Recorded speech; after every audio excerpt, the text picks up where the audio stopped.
Hi guys, আজি এটা নতুন ভিডিঅ'লৈ সকলোকে স্বাগতম জনাইছোঁ। আজি আছোঁ মই মোৰ এখন গাছ বাগানত। এইখন মোৰ গাছ বাগান, এইখন চাই ল'ব। এয়া মালয়েছিয়া শাল, এয়া একাশীয়া গাছ, বিভিন্ন ধৰণৰ গাছ আছে ইয়াতে। পমা গাছ আছে, নেমু গাছ আছে, নেমু নাই, পমা আছে, শাল আছে, গমাৰি গাছ আছে, একাশীয়া। মই মানে 4-5 টাইপৰ গাছ মোটামুটি ইয়াতে প্ৰায় 300 জোপামান ৰুইছোঁ। আজি এনে চাবলৈ আহিছোঁ আৰু লগতে এটা গাছৰ বোলো ঠানি কাটি দিওঁ। এই গাছৰ ঠানিটো যদি ইয়াতে কাটি দিওঁ, এই গাছটা চিধা হৈ যাব আৰু ওপৰৰ পিনে ভাল হৈ যাব। গতিকে মই ইয়াতে অলপ দূৰত কাটিছোঁ, যাতে এই বস্তুটো পচি আহি ইয়াতে এণ্ড হৈ যায়। গতিকে ইয়াত এনেকৈ দি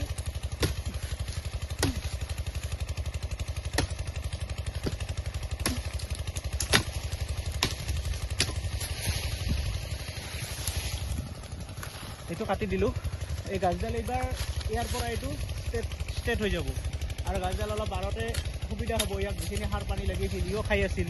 এতিয়া এই গাছডালৰ যিখিনি সাৰ পানী ইয়াতে লাগে, এই গাছডালে সম্পূৰ্ণ পাই যাব। বাঢ়ি যোৱাত অলপ সুবিধা হ'ব। আৰু লগতে এতিয়া ফাগুনৰ মাহ চলি আছে। ফাগুনৰ শেষত মোটামুটি চ'তত প্ৰায় ধুমুহা বতাহ আহে। বেছি ডাল থাকিলে ডালবিলাকত বতাহ লাগি গছডাল ভাঙাৰ বহুত চান্সেছ থাকে। চ' সেইকাৰণে ঠানিবিলাক যিমান পাৰোঁ কাটি দি আছোঁ। সললীয়া হৈ থাকিলে হাৱাটো ওলাই গুচি যাব, ত' গাছটা নাভাঙিব। গতিকে এনেকৈ মই কাটি দি আছোঁ, বহুত কাটিম। এইপিনে কাটি দিওঁ, এইপিনে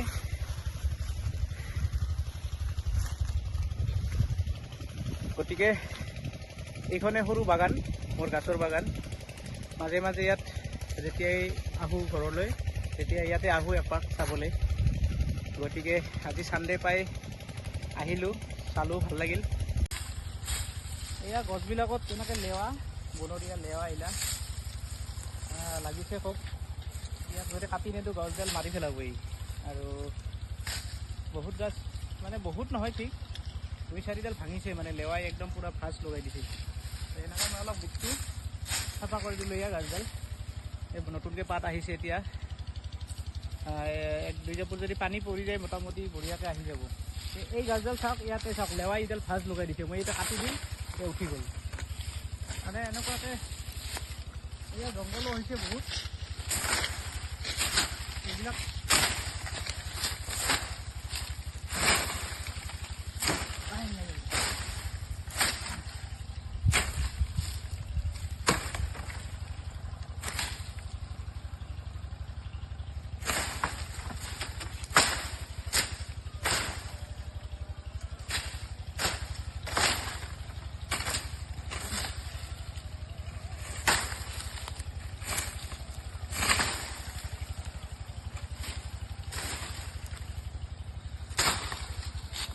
এইদৰে গাছ অকল খালি পুতিলে নহ'ব, ইয়াক যত্নও কৰিব লাগিব।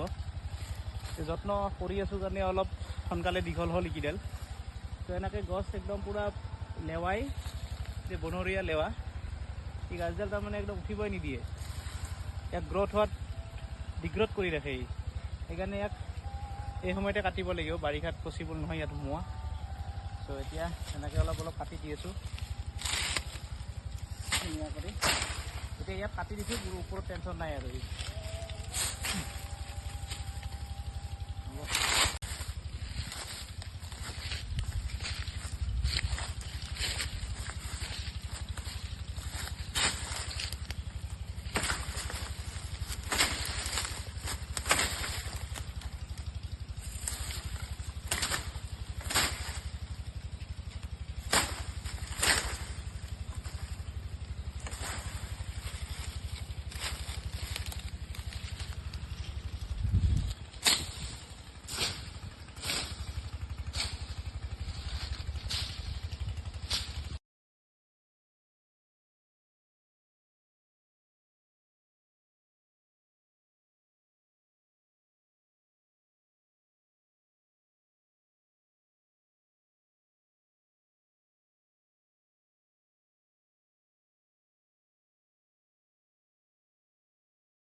এতিয়া কথাটো হ'ল কি, আমাক পৃথিৱীখন গ্ৰীণ কৰি ৰাখিব লাগিব।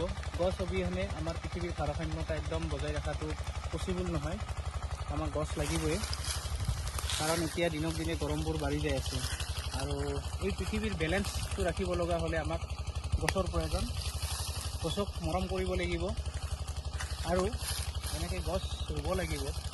অকল যে মই ইয়াতে 200 জোপা বা 300 জোপা গছ ৰুইছোঁ সেইটো ডাঙৰ কথা নহয়। মই ক'ৰবাত আৰু যদি চান্স পাওঁ মই আৰু ৰুই দিম।